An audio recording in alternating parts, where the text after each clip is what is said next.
Hello everybody, Sparkster1701 here. We're taking a look this time around at another Earthrise reissue. We have the Battle Squad of Direct Hit and Power Punch. But before we get too far into this review, I've got some shoutouts that I forgot to give during my review of Double Dealer.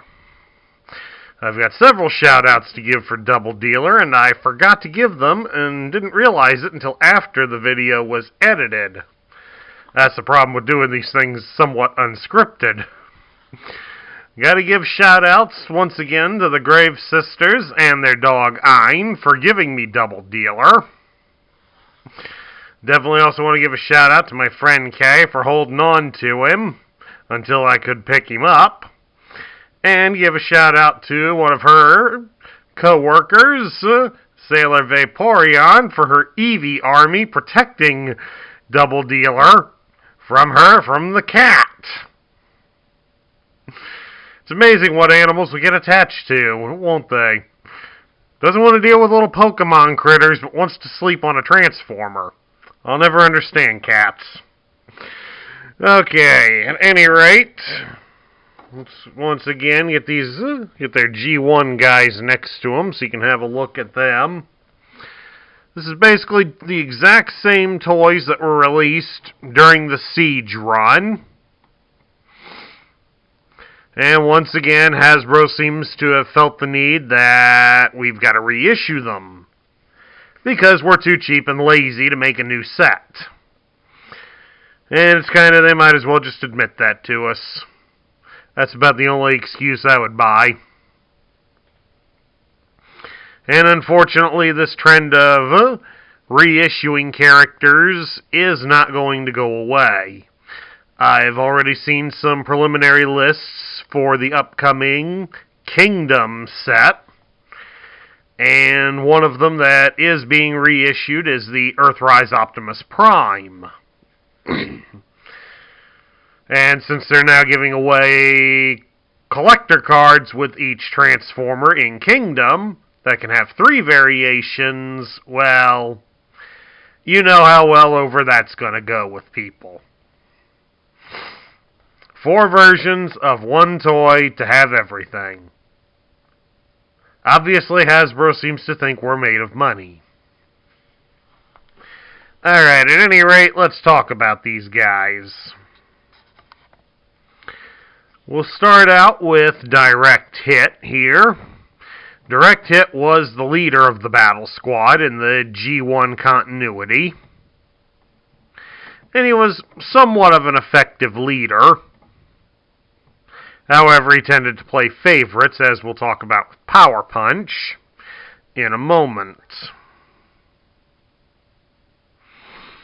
As we can see, he is somewhat of a radical departure from the original toy. Of course, this one now has considerably more articulation, whereas the original was relatively lacking in it. So in the original, you could rotate his arms all the way back to there. The body of the vehicle prevented the arms from moving any further. Keep your head up, buddy. You could swing his legs up at the hip 90 degrees, and if you wanted to go for the full sitting down position, you could bend his knees 90 degrees. The problem with the original Direct Hit was that he tended to be a little top heavy, so you had to bend him forward, have him bent forward like that to get him to stand up. He's kind of doing the walk like a zombie bit. Now, in the new one here, he's got a little bit more articulation. You can turn his head from left to right. There is no ball joint, so it will not move up and down. You can spread his arms apart about so far, and his arms do rotate at the shoulder. You will have to shift the arm a bit to clear the kibble on his back. You can spread his legs apart about so far. He can raise his leg at the hip 90 degrees, and he can bend at the knee about 90 degrees. So he does have quite a range of motion going for him. Now, of course, to transform him, well, that's a pretty simple affair. They want you to, for some reason, to rotate his head all the way around. Then you're going to fold up his arms and fasten them to his waist. Just exactly like that. You will turn him around and you're going to fold down the backs of his feet like that. Press his legs together. And then you will fold over the legs and connect them to the rest of the body. Just exactly like that. And direct hit transforms into the front section of an armored vehicle. But of course, since he's the front piece, he can operate independently. And he doesn't look too bad like that. Of course, it takes a lot of the design from the original, but they give it some extra paint detail on the back, and that's kind of nice. Now, let's see, how well does this one roll on his own? Rolls fairly good for a toy of his size. It's not perfect, but it is better than considerably many of the larger toys. There we go, that's better. Now let's take a quick look over at Power Punch. And this here is Power Punch. Power Punch served as the second in command to the Battle Squad in the G1 continuity due to the fact that Power Punch was best friends with Direct Hit. The only downside to that approach is the fact that Power Punch is a bumbling idiot. So, in many cases, Direct Hit tends to overlook many of Power Punch's flaws, and inadvertently, by doing that, takes out any problems with the team on everybody else. Instead of looking at the fact that his friend really is a total idiot. I'm sure we've all been there in our professional careers, too, where we can tell, obviously, somebody further up the chain is best friends with somebody further up, and they're ignoring the fact that this person is a bumbling idiot. At any rate, on the original Power Punch, since the way he was set up, he really didn't have much in the way of articulation. His arms could rotate freely all the way around. You could bend his legs at the hip 90 degrees. He could bend at the knees, but he bends at the opposite way due to the fact that his legs are joined together permanently. For the new Power Punch, the instructions show that his head can be turned, but with this bit of vehicle kibble over top of it, it's very hard for grown-up fingers like mine to get in there and do anything with it. You can spread his arms apart about so far, and his arms do rotate all the way around at the shoulder. You can spread his legs apart about so far. He can bring his legs up at the hip 90 degrees, and he can bend at the knee 90 degrees if you pivot his leg out. So he does have better articulation, but it is a little restricted. The instructions also show that the pink gun here on his backside can be removed. But I've been trying for several minutes now, and I'm not getting it to... Oh, nope, there we go. There you go, it does come off. The gun can be removed. So if you are looking for one loose on the secondary market, that would tell you the gun can be removed, so do be careful of that.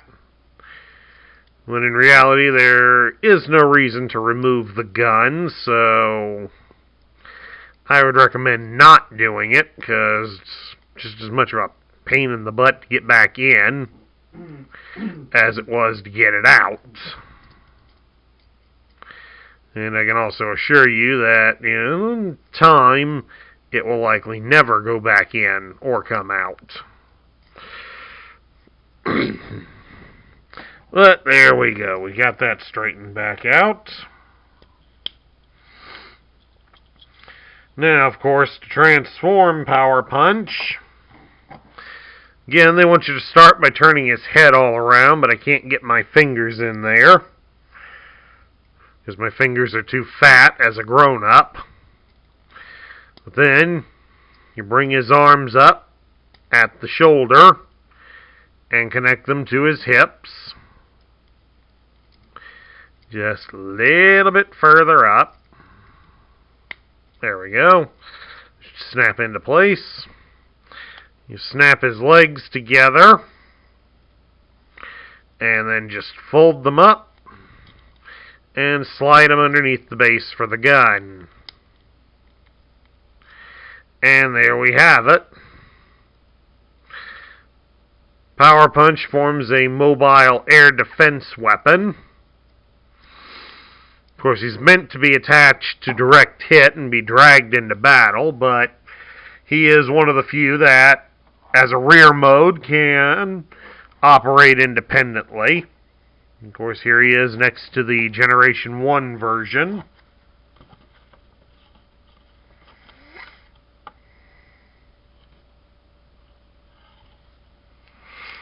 And of course, how well does he roll in this version? Rolls pretty good. And of course, we'll combine the vehicles so you can see how they look. For on these two, on the modern one, you have to fold this little post down on direct hit, and then it will plug in into the hole on Power Punch. The only downside to this is that on mine, I don't know why it does that, but it tends, if you're not careful, it tends to pitch a little bit to one side. Alright, that seems to have it in straight, but as you can see, just even ever so slight movement and it tends to pitch. I do not know why it does that. I guess that, now there's the reason why it wasn't in all the way. So it's partially on me, folks. I'll admit that. As much as I enjoy complaining about Hasbro, I will admit my own faults. And there they are, both their combined modes together. It's nice to see that they do take some inspiration. It does take inspiration from the original, but also does something on its own, and that's kind of nice. Plus, of course, the instructions do have the reminder that once you have them together like this, all you have to do is flip them upside down, and you have a gun for your larger Transformers. Just like that. And for many of you who are around for the Siege reviews of the Micromasters, I found that pretty stupid. And I still do. At any rate, we get to my final thoughts on this toy, and, well, it's nice to have this one, because this is definitely one that does fit in well with the Decepticon motif. It's not very good to reissue one that was just put out last year. You know, give us a few years before you bring some of these guys back out. If we didn't clamor for the Siege version, we're not going to be clamoring for the Earthrise version, Hasbro. Unfortunately, I know I'm just preaching to the choir here, since, like I said, they're going to do it again for Kingdom. Oh, boy. At any rate, that's my review of the Earthrise versions of the Battle Squad. I hope you all enjoyed it. If you liked the video, drop me a thumbs up here on YouTube. If you're new to the channel, hit that subscribe button down below and join our ranks. Make sure you ring the bell so you'll get notified when I post new content. I ask that you share this video with your friends and fellow collectors. That's what helps this channel grow. And share your thoughts about the Battle Squad in the comments down below. This is Sparkster1701 saying I'll catch you all later.